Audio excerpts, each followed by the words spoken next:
Shalom saudara-saudara, kita ketemu lagi di dalam Sunday Talk. Kali ini kita akan membicarakan sebuah perkataan Yesus. Bapamu di sorga tahu apa yang kamu perlukan sebelum kamu memintanya. Perkataan ini adalah sebuah perkataan yang menarik tentang doa. Dan ini menjadi penting untuk kita bahas. Karena perkataan ini kemudian mengundang pertanyaan dari mereka yang kritis. Jika Allah Maha Tahu, mengapa kita harus berdoa? Kalau begitu. Di lain sisi, hal ini penting juga untuk kita bahas, karena berkaitan dengan situasi yang sementara kita hadapi hari ini.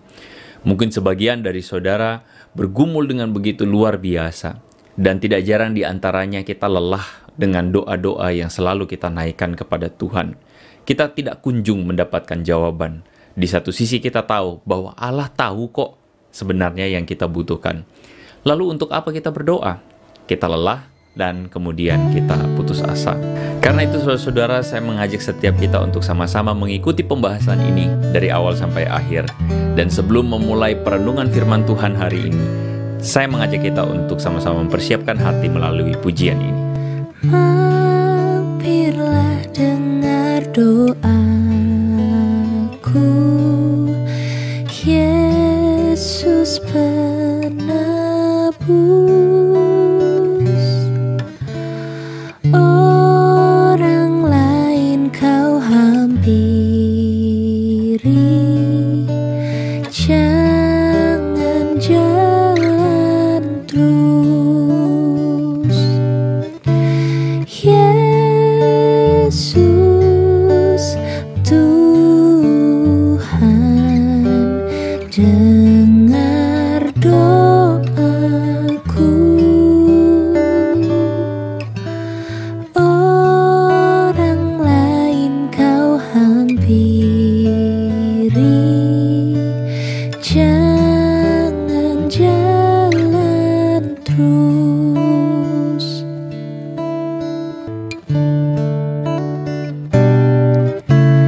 Yesus Tuhan, dengar doaku. Orang lain kau hampiri, jangan jalan terus. Yesus Tuhan, dengar doaku. Orang lain kau hampiri, jangan jalan terus.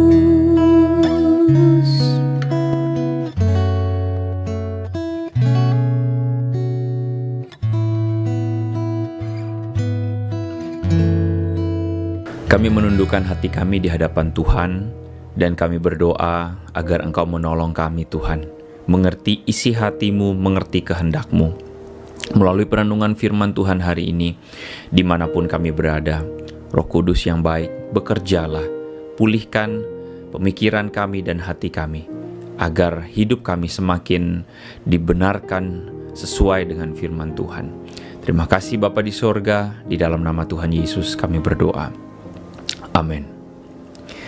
Saudara, perenungan firman Tuhan hari ini saudara-saudara kita landaskan dari Matius pasal 6 ayat 7-8. Saya akan bacakan kepada setiap saudara. Saudara silakan menyimak. Demikianlah firman Tuhan. Lagi pula dalam doamu itu, janganlah kamu bertele-tele seperti kebiasaan orang yang tidak mengenal Allah. Mereka menyangka bahwa karena banyaknya kata-kata doanya akan dikabulkan. Jadi, janganlah kamu seperti mereka, karena Bapamu mengetahui apa yang kamu perlukan sebelum kamu minta kepadanya. Sedemikian jumpa bacaan firman Tuhan hari ini, saudara-saudara. Nah, saudara berbicara tentang doa, saya jadi teringat pengalaman masa kecil saya, saudara. Ketika saya menemani orang tua pergi kebaktian di hari Minggu, kebaktian umum. Dan biasanya saya menikmati dari awal. Tetapi mood saya berubah, saudara, ketika saya masuk ke bagian khotbah. Apalagi khotbahnya nggak lucu, saudara-saudara ya. Sebagai seorang anak kecil, saya merasa bosan sekali. Dan biasanya saya sudah mulai berbeban berat juga ketika saya mulai membayangkan setelah khotbah masih ada lagi doa syafaat yang panjangnya minta ampun, yang doanya bertele-tele minta ampun, saudara-saudara. Bosan. Tetapi kemudian pengharapan saya begitu naik muncul lagi ketika sang pendeta mengatakan, sempurnakanlah doa kami seperti doa yang diajarkan. Wah, itu langsung saya senang. Karena doa Bapa kami adalah bagian penutup dari doa syafaat. Nah, saudara, saya tidak tahu berapa banyak dari saudara yang berpikir sama seperti saya ketika kecil. Kenapa sih mesti doa syafaat? Bukankah doa Bapa kami saja udah cukup? Katanya doa itu doa yang sempurna. Apalagi saudara, kalau kita baca bagian ayat ini, apalagi Tuhan itu tahu sebenarnya apa yang kita butuhkan. Kenapa kita juga perlu doa? Nah, saudara, kalau kita berpikir demikian, mungkin saudara-saudara, jawaban paling sederhananya adalah karena kita tidak pernah mengerti apa arti dari doa itu sendiri. Kita salah mengerti konsep tentang doa. Dan karena itu saudara, kita perlu membahas bagian ini. Nah, saudara, perkataan Yesus bahwa Bapamu di sorga tahu apa yang kamu perlukan sebelum kamu minta, itu mempunyai sebuah konteks. Pada waktu itu Yesus mengajarkan kepada para muridnya tentang hal berdoa. Dan saudara, di ayat yang kelima dan ayat keenam dari bagian itu, Yesus menegur tentang kebiasaan orang-orang pada saat itu yang berdoa dengan tujuan supaya dilihat oleh orang lain. Orang Farisi dan para ahli Taurat, mereka suka berdiri di tepi jalan, lalu kemudian melafalkan doa-doa mereka, dan supaya kelihatan sebagai orang yang religius. Nah, saudara, hari ini saya kira terjadi juga. Ada sebagian kecil orang Kristen yang menjadikan doa-doa tersebut sebagai sesuatu yang dipertontonkan orang. Makanya saudara, nggak heran kalau misalnya ada orang yang selalu menolak ketika diminta untuk memimpin doa. Katanya apa? Takut malu-maluin. Berarti saudara-saudara, yang dipentingkan apa? Yang dipentingkan adalah supaya dilihat orang, bukan? Nah, saudara, Yesus mengajarkan bahwa doa tersebut sifatnya personal. Makanya di ayat 6 Yesus bilang apabila berdoa, masuk ke kamar, berdoalah, kunci pintumu. Tentu saudara, ini bukan berarti bahwa kita selalu berdoa harus di kamar, bukan. Tetapi maksudnya adalah jangan sampai kita punya motivasi untuk dilihat orang, saudara-saudara. Nah, di dalam ayat yang ke-7 dan ayat yang ke-8, Yesus juga mengajarkan bahwa kalau berdoa jangan bertele-tele seperti orang yang tidak mengenal Allah.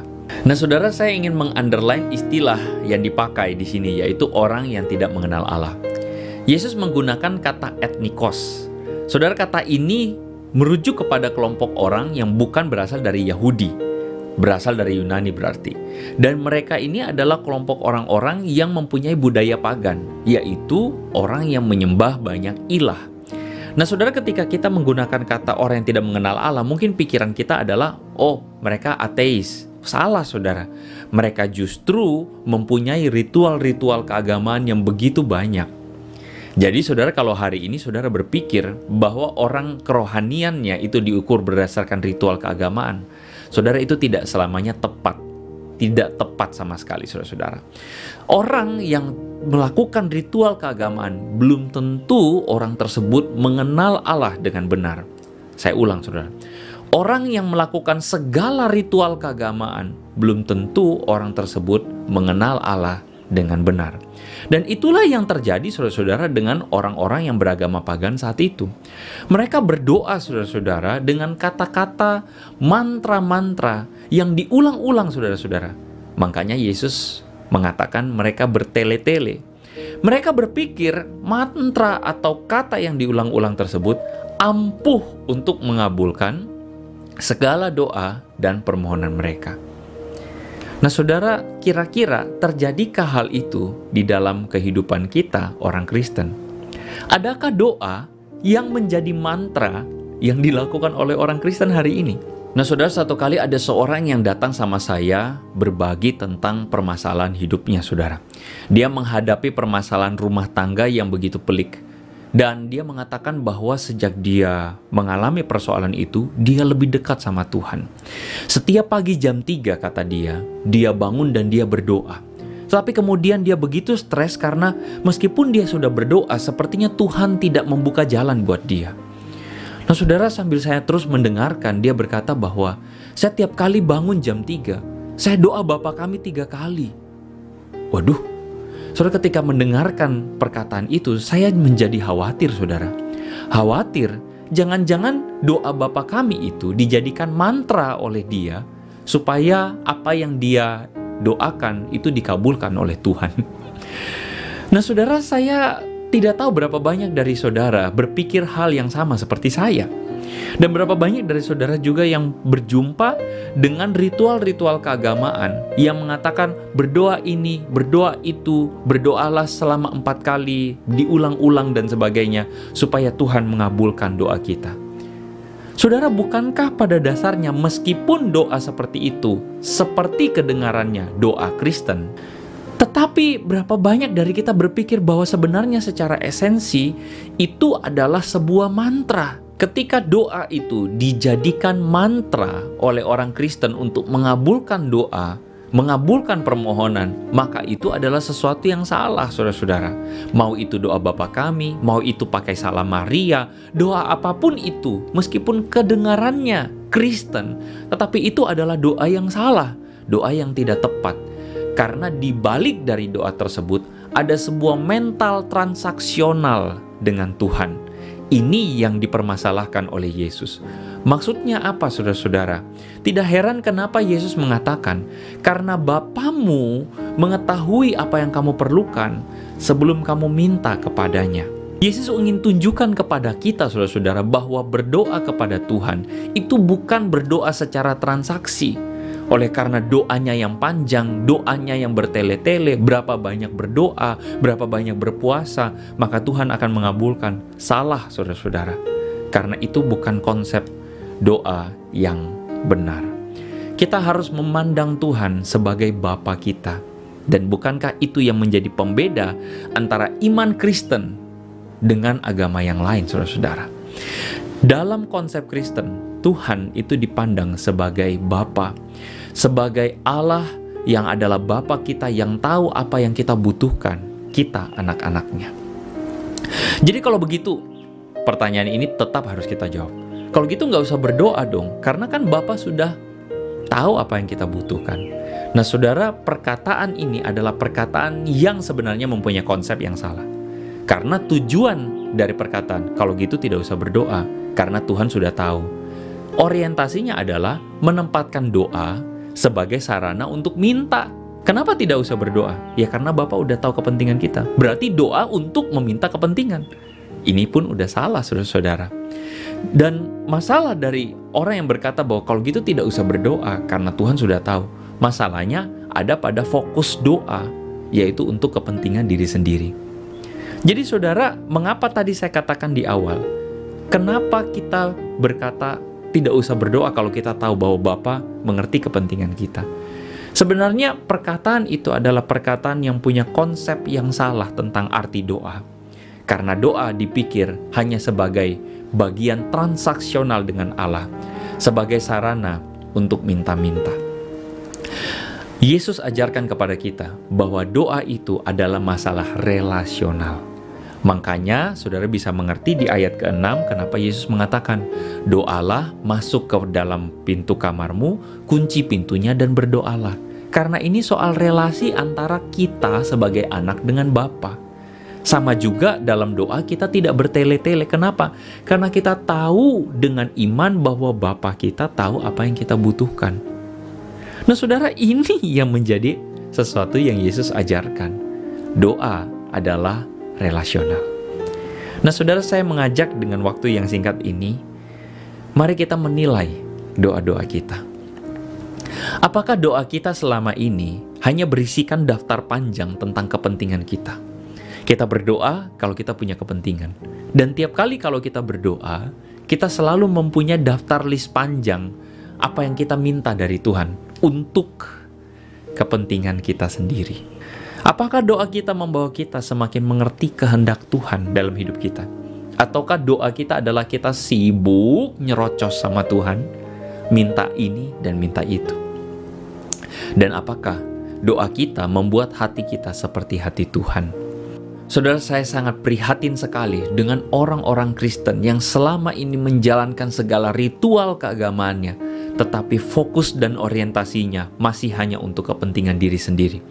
Bahkan saudara, bukan hanya orang Kristen, tetapi juga para pemimpin agama Kristen, mungkin diantaranya adalah hamba Tuhan yang masih saja mengajarkan sesuatu demi memuaskan kepentingan diri sendiri, memuaskan apa yang menjadi kepentingan kita dan bukan kepentingan Tuhan, yang berorientasi untuk memenuhi kesenangan diri, bukan berorientasi kepada kesenangan Tuhan. Bukankah inti menjadi Kristen adalah menjadi pengikut Yesus, bukan menjadikan Tuhan pengikut keinginan kita? Nah saudara, melalui perenungan yang singkat ini saya mengajak kita untuk mengoreksi diri kita di hadapan Tuhan. Mari kita tundukkan kepala, mari kita berdoa. Tuhan, kami rindu supaya firman Tuhan, perenungan firman Tuhan yang singkat ini boleh menolong kami, supaya kami boleh mengoreksi hati kami, diri kami, jiwa kami, agar kami bukan menjadi orang-orang yang berdoa demi kepentingan diri kami. Bukan berdoa demi hanya untuk memuaskan segala keinginan kami dan menjadikan Tuhan sebagai alat untuk memuaskan segala kesenangan diri kami sendiri. Tuhan, tolong kami untuk melihat bahwa doa ini adalah masalah relasi dengan Tuhan. Engkau sebagai Bapa yang tahu apa yang kami butuhkan, dan kami anak-anak-Mu, bagian kami adalah mencari Engkau senantiasa, bergantung dan bersandar di tengah-tengah keadaan kami, bahkan keadaan yang sulit hari ini. Tuhan, hamba-Mu berdoa bagi setiap jemaat-Mu dimanapun mereka berada, dalam situasi-situasi yang sulit. Hadirlah dalam pergumulan keseharian mereka, jadilah kekuatan, dan Tuhan, tolonglah kami melalui semuanya bersama-sama dengan Engkau. Di dalam nama Yesus kami berdoa, amin. Nah saudara, dalam minggu-minggu berikutnya saya akan membahas tentang doa Bapa Kami.